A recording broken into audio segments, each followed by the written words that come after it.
nós estamos novamente nessa casa que temos servido de abrigo, que temos servido de renovação, de amparo, de fonte de alegria, principalmente de tanta simplificação em estudos sérios do Evangelho de Jesus à luz da doutrina dos Espíritos.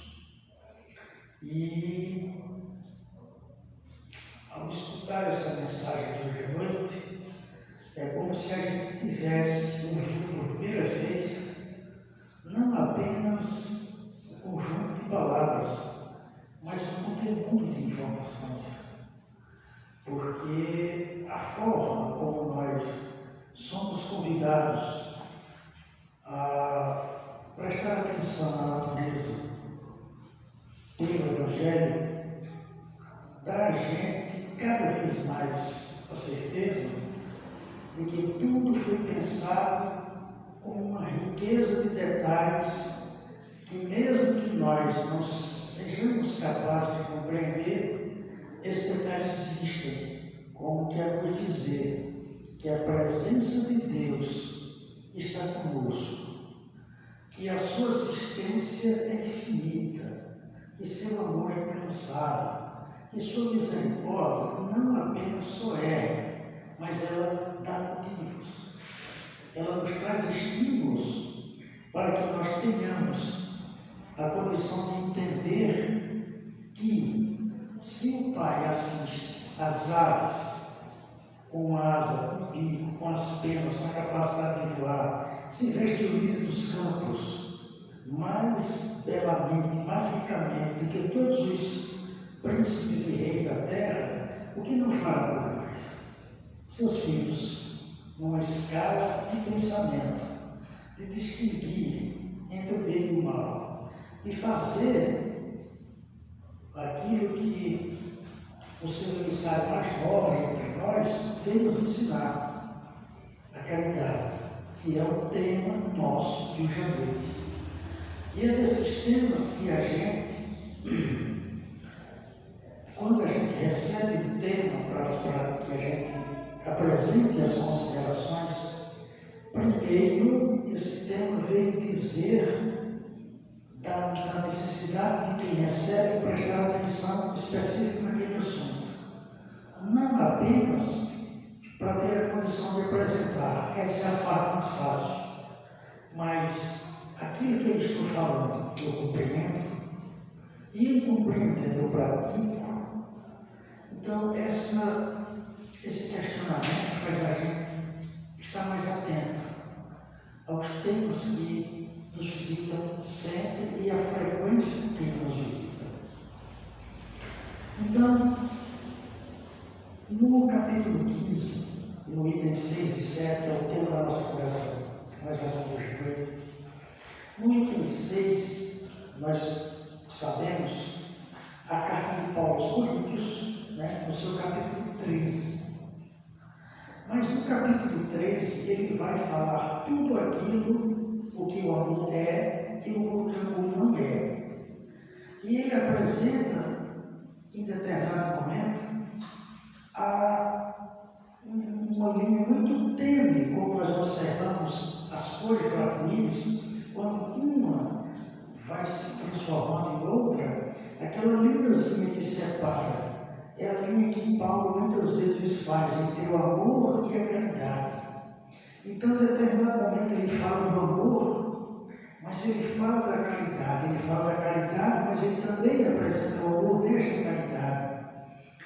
E a gente vê essa conjugação perfeita, como Jesus nos ha dito, que podemos resumir a lei, e a lei está no singular, e os profetas, em amar a Deus sobre tudo, e ao outro como nós amamos a nós mesmos.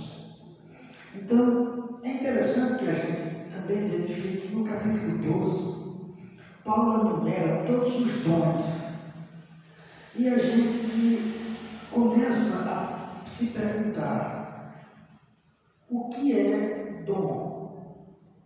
Para nós, uma palavra hoje, o que ela significa para nós? Será que dom a gente ainda entende como presente Deus escolhe a pessoa e lhe atribui? Será que Deus atribui por merecimento ou com uma necessidade de correção específica daquela pessoa? Um outro ponto, será que Deus escolhe este atributo para que a pessoa, quando esteja plantada, consiga transformar pelo exemplo e pelas suas ações o meio onde ela está plantada? Ou, como nos ensina a doutrina dos Espíritos, e especificamente a partir da questão 172, nós vamos identificar que, pelo exercício, nós vamos tendo o que nós chamamos de virtudes, até que nós consigamos ter o que nós identificamos como dom. Então, primeiro eu tenho um pensamento. Esse pensamento vai exigir um sentimento, uma emoção a ser trabalhada para que se converta em sentimento. Isso está no capítulo 11 e 38 do Evangelho segundo o Espiritismo. Então, nos primórdios, o homem tem apenas instintos que, depurados, se transformam em emoções e sensações, que, depurados, se transformam em sentimentos. Mas os sentimentos trabalhados vão chegar numa essência-citude. E essa essência-citude nós vamos entender que a esse sentimento nós chamamos amor. Então, a partir do momento em que podemos identificar, podemos trazer para nós o que significa dom, podemos então saber onde nós estamos, como nós estamos, para alcançar aquilo que nós, de alguma forma, achamos bonito nas personagens que lemos, seja dentro do movimento espírita, seja dentro do âmbito religioso, filosófico ou caritativo de toda a terra.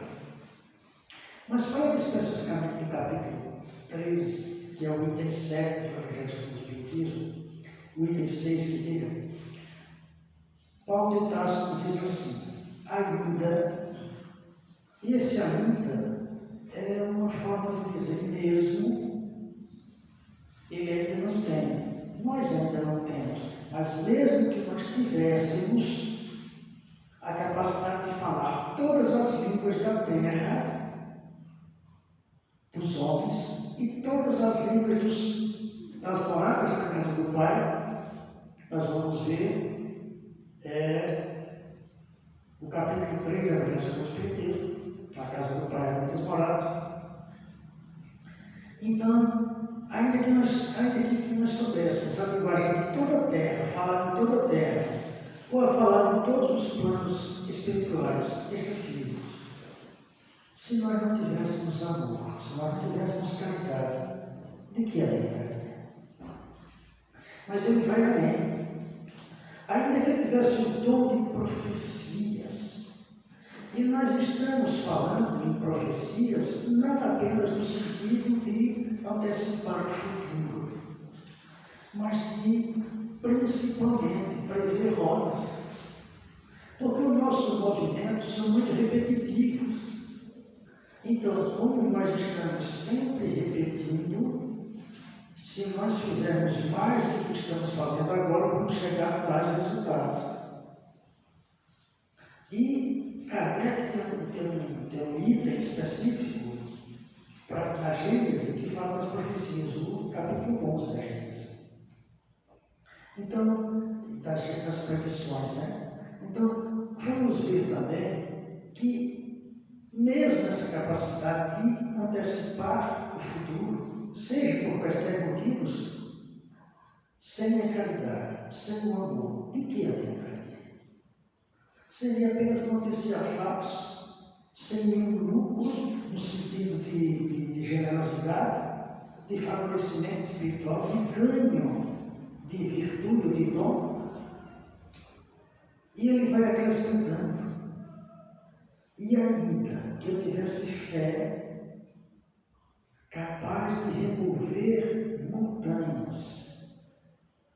Se não tivesse amor, se não tivesse caridade, em que alimentaria?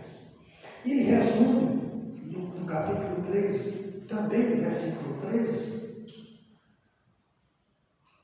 destas três: a fé, a esperança e a caridade. O mais importante, o que se destaca, o que é imprescindível ao crescimento é a caridade. E a gente diz, mas o que é?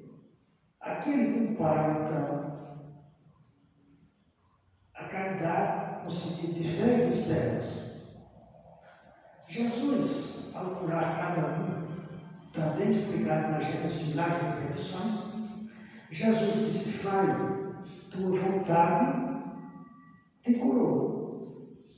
Mas se nós trocarmos a palavra de vontade pela palavra certeza, vamos entender Jesus dizendo: vai, tua certeza de alcançar aquilo que tu querias te curou. E o terceiro ponto, a confiança. Vai, tua confiança, tua entrega. E são esses três atributos que Kardec, no capítulo 19, tanto no item 5 quanto no item 12, define fé: vontade, certeza, lucidez. E ele define essas questões por quê? Porque eu preciso ter vontade de que aconteça. Mas muitas vezes a nossa vontade não é apenas que aconteça, é como aconteça. E aí nós nos confundimos, porque a vontade, ela passa mais por essas sucessões do que o objeto primeiro, primordial que a gente quer. Segundo, é a certeza. Mas será que eu tenho merecimento? Será que realmente eu vou conseguir? Então, nesses questionamentos, nem todos nós, muitas vezes, estamos prontos para dizer que temos uma fé operante, milagrosa, necessária, suficiente. E aí nós vamos entender porque Paulo comparou a caridade, primeiramente a fé, colocando a fé em primeiro lugar. Depois a esperança. O que é esperança sem Jesus? Espera, cansaço, fastio, como está na questão, tanto a questão 926 quanto a questão 943 e 944, o fastio que nós temos, criado pela sociedade das coisas imediatas. Mas quando a gente fala de caridade, se as duas primeiras nós podemos questionar de ter ou não ter, a caridade todos nós podemos fazer. Tendo ou não recurso monetário, tendo ou não diplomas, tendo ou não poder de mano, tendo ou não o que nós muitas vezes pensamos que precisam ter. Porque a leitura da noite de hoje, o que está no capítulo 12 de João, versículo 40, diz assim, que Deus, ou a grande inteligência, nos dá o necessário à sobrevivência. Mas o que é o necessário? Pergunta os espíritos, pergunta Kardec os espíritos. Nós vamos ver isso na questão 922. O que é necessário? E o que é supérfluo? E os Espíritos respondem uma nota belíssima, dizendo que rico é aquele que tem menos necessidades. Agora, se nós perguntarmos o que é necessidade, vamos voltar para o texto de Paulo. O texto de Paulo diz: o amor é paciente. O amor não se soberbece, não se envaidece, não se zanga. O amor tudo compreende, tudo aceita. O amor não cria contendas. O amor não é melindroso. O amor não recebe ou dá outra coisa a não ser de si próprio. E a gente pode pensar como a gente pode atualizar essa fala de Paulo de Tarso para os nossos dias.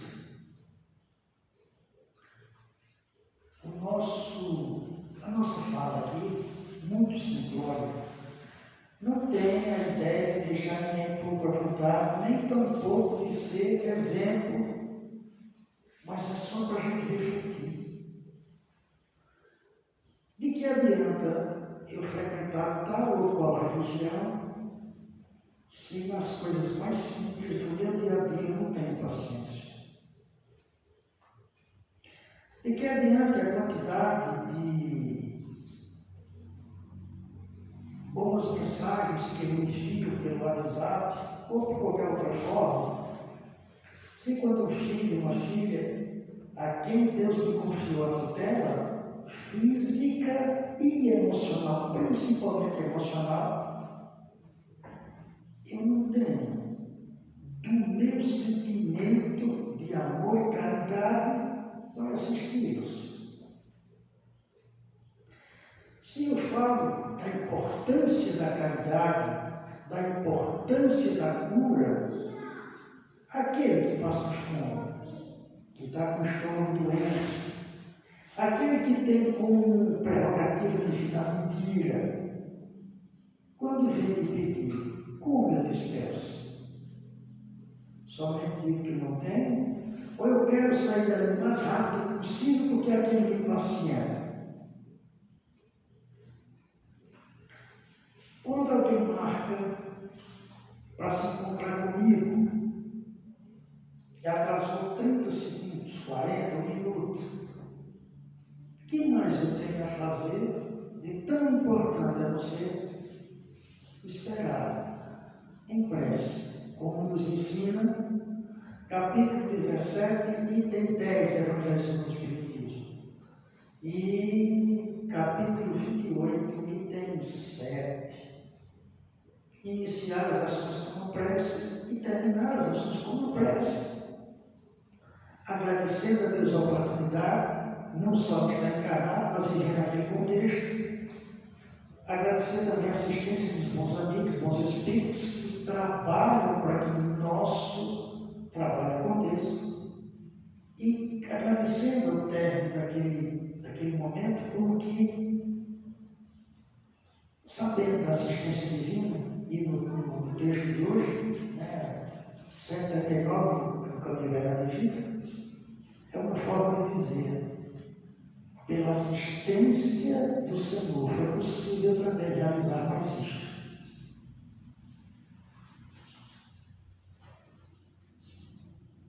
Quantas vezes, como ele falava comigo agora há pouco, falava conosco agora há pouco, quantas vezes somos surpreendidos durante o dia com ligação, com informação pelos meios de comunicação mais rápidos, e que há pessoas atravessando um momento de saúde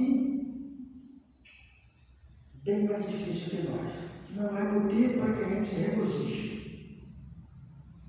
Porque, como eu sou deficiente visual há muito tempo,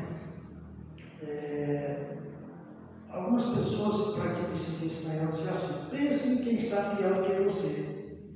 Aí quer dizer, para que eu tenha uma situação de pelo menos de falsa alegria, eu preciso olhar o que está passando uma situação mais dolorida, mais difícil, como a gente é egoísta. Só que eu tenho o seguinte,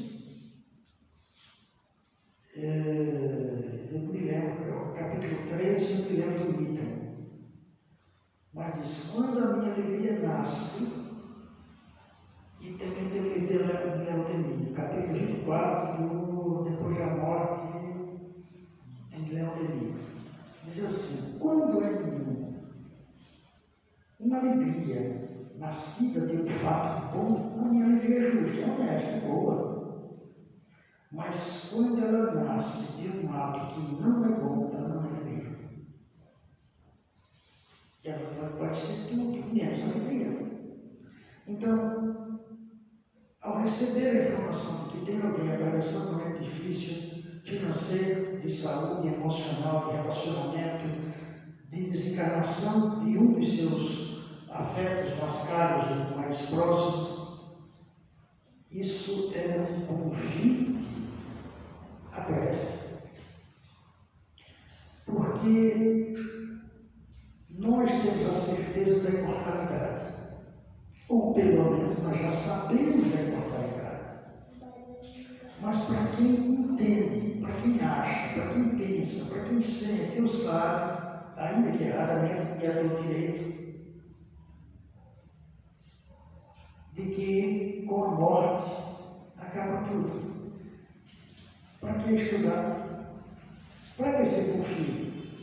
Para que ser bom pai, bom amigo? Para que ser a pessoa muito cortada? Se a morte física encerra tudo, aniquila tudo. Só que quanto tempo nós passamos nessa, naquela outra religião que dizia isso? E a gente tinha a obrigação de ser bom, de ser tudo aqui. Quando a gente via das mais diferentes formas, que nem todo mundo agia do mesmo jeito por consciência, mas por coração. Então, quando Paulo nos convida à percepção de que, quando nós buscamos sentido no amor, ele vai nos dizendo da paciência, da tolerância, da resignação dinâmica, ele vai nos falando desse exercício de fé. Nós vamos alimentando a esperança porque é o único caminho que nos resta. Não, é exatamente ao contrário. É que os outros caminhos vão perdendo sentido. E nós vamos identificando que não temos mais tempo a perder nem energia.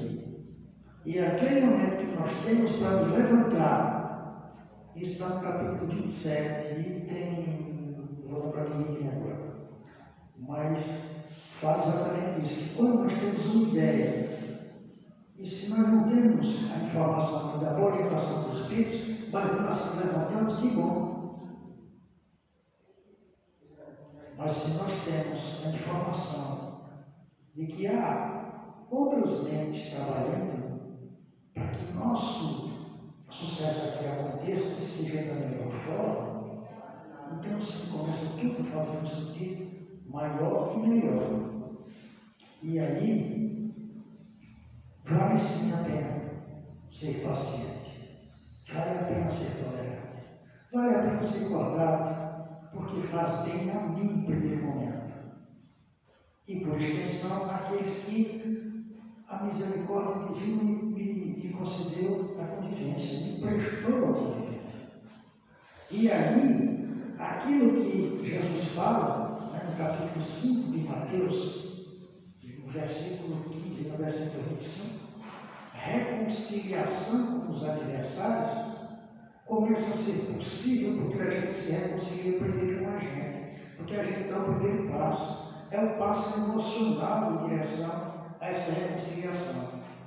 E esse passo emocional é a gente dizendo ao outro: aquilo que eu fiz, se faltou caridade, se faltou amor, certamente faltou, aconteceu. Eu não tenho mais como desmanchar, mas a gente pode fazer um novo momento histórico. A gente pode viver um novo momento. Você me permite? E aí esse outro vai vendo pelo exercício. Então, a paciência não é só quando a gente atravessar um grande ou grave momento de dificuldades e revoluções. A dificuldade no trânsito, a dificuldade com uma ligação que não chega, a paciência com uma ligação que não chega, a busca por ouvir o outro. E mesmo quando o outro não tem a facilidade de articular palavras, e que também tem sua dificuldade de manifestação, vamos buscar a compreensão. Porque Porque aquilo que nós temos a dar, as mais das vezes é aquilo da nossa necessidade. Damos o perdão porque precisamos pedir perdão, e precisamos de perdão do outro. Respeitamos o outro porque também queremos ser respeitados. Precisamos desse respeito para nos sentir validados. Damos a nossa presença porque precisamos da presença dos outros também. E quantas vezes ouvimos a informação: que bom que você veio. É melhor, inclusive, do que o presente que nós tivéssemos dado fisicamente falando, mas a pessoa valida a nossa presença com tanta alegria, e essa presença vai dando a dimensão de quanto a gente precisa da presença do Cristo em nós. E se a gente afirma ser cristão, não é pelo rótulo, é pelo conteúdo. Então, onde a gente está, as pessoas sabem. Não precisa dizer. Não precisa ostentar nenhum símbolo na vestimenta, configurando, porque onde a gente está. E é interessante que a gente diz, quando a pessoa tem esse cuidado a mais conosco, e em determinado momento da vida, nós ficamos uma pessoa tão humana, né? Então, nós confundimos o humano e o espírito. E nós muitas vezes estamos misturando como que não alcançamos ainda um estágio de humanidade no sentido como nos propomos alcançar. E se nós ainda não alcançamos o sentido de humanidade, o que dizer do sentido cristão? Vamos ver no Evangelho segundo o Espiritismo, capítulo 20, item 4 e 5, respectivamente, missão dos cristãos, para logo em seguida, missão dos espíritas. E nós vamos ver nos itens 4 e 5, repetindo, e há toda a descrição daquilo que Paulo de Tarso falou na sua carta aos Coríntios, no capítulo 13, que está descrito aqui, no item 6. Do capítulo 15, da Evangelho segundo o Espiritismo. Então, as mensagens, elas não apenas são complementares, elas vão validando uma na outra. Mas como eu consigo fazer a caridade? Como a gente coloca em prática, e muitas vezes a gente acha essa palavra tão difícil na sua execução diária. Qual é a caridade que nós temos conosco, por exemplo? Qualquer atividade que nós vamos fazer, qualquer atividade que nós queremos muito, como nós vamos para essa atividade? Vamos certos de fazer o nosso melhor? Vamos fazer por fazer? Vamos estar por estar? Vamos apressados para voltar logo? Como é a caridade de estar nos lugares fisicamente onde nós espíritos estamos? Porque muitas vezes estamos em corpos, mas não estamos espíritos. Eu estava numa reunião hoje e tinha mais ou menos umas 12 pessoas. E um companheiro nosso de trabalho disse: 8 no celular. 8 no celular. E aí eu fico pensando, que resposta quer da vida? Se outros corpos estão a mente privada. O que Jesus diria? Vai, tua fé te curou, vai, tua vontade, tua certeza te curou. Como? Então a gente vai vendo nos atitudes mais simplórias do dia a dia. Levantamos, sentamos a cama. Qual é o nosso primeiro pensamento? Temos que fazer o café. Vou chegar atrasado, perdi o horário. 30 segundos que a gente traga a gente. Mensagens positivas, um dia diferente. Mas eu não dormi bem, mas dormiu. Mas eu não acordei tão bem, mas acordou no corpo. Mas tem comida, mas tem um corpo, mas tem inteligência, mas está respirando sem ajuda de aparelhos, está. Quanta coisa a gente tem para usar a caridade com a gente. Quantas outras formas a gente tem a oportunidade de agradecer? Jesus disse, né? Vamos agora lembrar, capítulo 5 de Mateus, versículo 43 ao 45. Amai os vossos inimigos. O amor que Paulo de Tarso fala, Jesus diz, amai os vossos inimigos. Se eu tenho amor, quem escolhe amor sou eu. Mas se eu tenho inimigos, quem escolheu fui eu.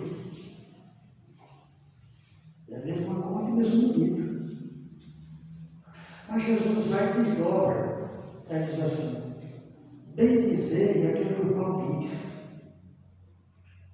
Bem dizer é aquilo que o irmão diz. Ah, mas ele não merece. Isso aí não é conta nossa. O que a gente tem a fazer, o que a gente faz. Não é fácil, mas é possível. Né? Não é fácil, mas é possível. Eu, por exemplo, eu só pago imposto com raiva. Eu sei que vocês são outros espíritos, eu categoria de espíritos, mas eu só pago com raiva. Então, toda vez que eu pago, tem raiva. Ou seja, todo dia todo, tem isso também. Mas todo dia. Vem dizer aqui para o irmão diz. Fazer o bem a quem nos odeia. Mas quem é que me odeia? Eu não sei. Eu sinto, mas não sei. A não ser que uma pessoa que eu te odeie, aí eu te história. Né? Ora, pelo que vos persegue. E aí, ele está falando de encarnado, Jesus falando de encarnado, Jesus falando de desencarnado, Jesus falou que a gente ele trouxe o mapa do tesouro. Nem sempre o mapa é o terreno, nem sempre o terreno é o mapa. E a gente só sabe na prática. Mas, se a gente tem designativos para o que é e o que não é o amor, para o que é e o que não é a caridade, na questão 886 do Livro dos Espíritos, Kardec faz uma indagação que deixa a gente, e diga a gente no sentido, os que parecem comigo capilarmente falando, de cabelo em pé. Ou seja, os carecas de cabelo em pé. Kardec faz uma pergunta sobre o prisma de Jesus, sobre a ótica de Jesus, sobre o conceito de Jesus. O que é caridade? É uma das perguntas mais aquemadoras. Mas ele sabia que essa pergunta tinha que ser sem rodeios. E os Espíritos respondem benevolência, que quer dizer boa vontade, para com todos, indistintamente. Aquilo que Jesus já tinha dito. Amar a todo mundo. Amar a todo mundo. Indulgência para com as faltas alheias. Falta de respeito, de vergonha, falta de pudor, compreensão, justiça, toda falta. E terceiro, perdão para as ofensas. Se no primeiro momento a benevolência incondicional, no segundo já tem a condicional, indulgência para você ver uma defecção em outra pessoa. Terceiro, perdão. Afora isso, é todo o nosso dever. Então, a gente pode entender que essas três questões são caridade. Fora isso, é nosso dever. Então, a gente pode pensar assim: dar esmola está no sentido de caridade para Jesus? Não. Vamos ver isso no capítulo 6 de Mateus, versículo 1, versículo 4. Ele fala então benevolência, generosidade e justiça social. 139 do caminho, verdade e vida. É bom quando chegar em casa a gente tem as folhetinhas aí. Lição 139 do caminho, verdade e vida. Se Deus provou necessário a tudo, não é só a gente não. Por que tem tanta gente sendo necessária? Isso é uma pergunta que a gente faz. Então Jesus fala também em justiça social. Então, o que é nosso dever? Vamos encontrar no capítulo 17 da Evangelho de Mateus, livro 37, um texto belíssimo, né, de Lázaro. Então, dentro de todas essas conceituações, que nós temos esse farto material, tanto nos evangelhos quanto pela doutrina espírita, temos farto material. O que nos falta? Podemos dizer a consciência, eu não acho que seja isso. Eu acho que é o momento da gente refletir. Aqui está a proposta de Jesus, e aqui está o que eu estou me apegando. Vale a pena? Se a proposta de Jesus eu ainda tenho medo, porque eu não tenho garantias, o que eu estou tendo de retorno daquilo que eu estou fazendo está me dando tranquilidade, está me dando sossego, está me dando a mente tranquila, está fazendo com que eu não suspire, pedindo a Ele, pedindo, nunca se satisfazendo com o que tem recebido. Será que o que me falta não é Ele? E eu falo isso por mim, repito. A fala não é para que vocês me vejam como aquele que já conseguiu o que está sendo falado, nem tampouco para deixar ninguém pouca vontade. Não é essa a ideia. É para que a gente pense conjuntamente. Por quê? Porque a gente sabe, pela ordem do nosso Filomeno de Miranda, que quando cada um vem aqui para a casa espírita, espíritos amigos vêm para cá e aproveitam hoje a palavra que está sendo dita para trazer um pensamento de um acontecimento, ou agora recuado, para que seja ajustado esse pensamento ao de Jesus e a gente não fique mais olhando para trás com a chapa evangélica, né? Que a gente toque em frente. Mas a gente toque em frente com Ele, não vai ser.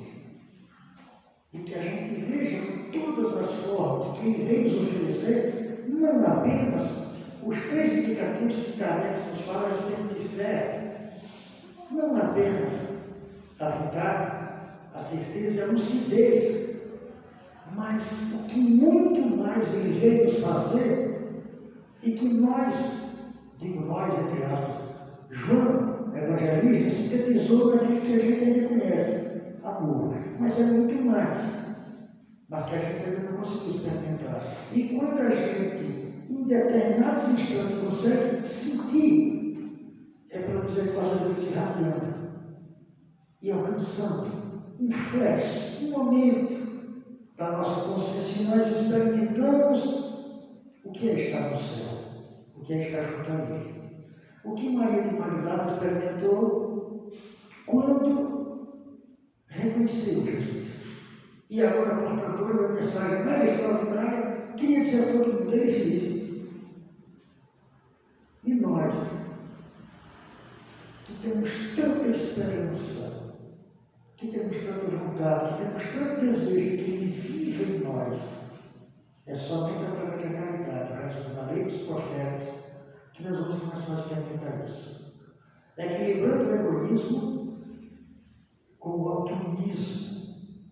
E equilibrando o egoísmo e o altruísmo do amor ao Pai, ao Senhor de toda vida, ao sublime Criador de mundos, ao sublime doador de bênçãos, e que nos permitiu estar aqui essa noite mais uma vez, contando com tanta ajuda, contando com tanta alegria, para passar um sorriso para todo aquele que fisicamente veio e também porque desencarnados estão aqui. Saúde, paz, alegria, Cristo ontem, Cristo hoje, Cristo sempre.